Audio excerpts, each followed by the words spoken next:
a science and technology integrated lesson about food chains and the aquatic ecosystem of the ocean. For this lesson, you're going to need a couple of Ozobots. The teacher will create a checklist of the expectations for each group. Then she will divide students into teams based on the ecosystem of their choice. Once teams have their ecosystem, they'll brainstorm no more than 6 organisms and the sun to be a part of that food chain.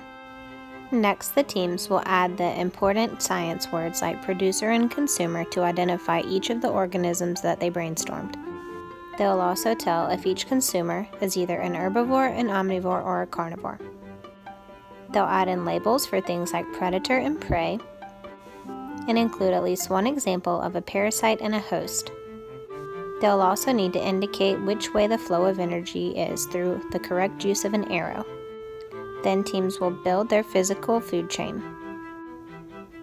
The teams will label each of the organisms that their team brainstormed for their ecosystem, and they'll be sure to include the key vocabulary from the science standard. Then teams will choose one of the codes from the Ozobot color code reference sheet to represent each of the organisms in their food chain. After labeling the code, the teams will create a quick prototype of the color codes for each of them. Then the teams will connect each code with a solid black line for the Ozobot to travel down. Each team will need to test the prototype of their digital food chain by doing a trial run with the Ozobot to make sure that each code that they created works for the Ozobot. If they notice any areas where the Ozobot doesn't follow the command, then they'll need to go back and revise their design.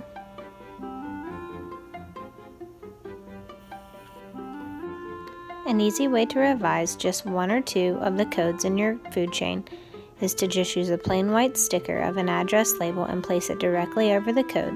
That way you don't have to redo the whole food chain, but can just fix the individual codes that are broken. You can draw directly on top of the white address label stickers. Then you can retest the prototype after making changes to see if the Ozobot will follow it the second time. If it takes multiple iterations or revisions, then that's fine. Students can keep working until they get it right. Once the teams have revised their codes and made sure that they're all working, they can add drawings or illustrations to support their food chain. They can also add the arrows to indicate the flow of energy. Then it would be time for students to present their digital food chains that they've coded using Ozobots for their specific ecosystems. They could narrate each of the places in their food chain and include those key science vocabulary words to demonstrate their understanding of the content area, or they could record and watch it later. There are so many ways that this lesson could be taken further. Enjoy!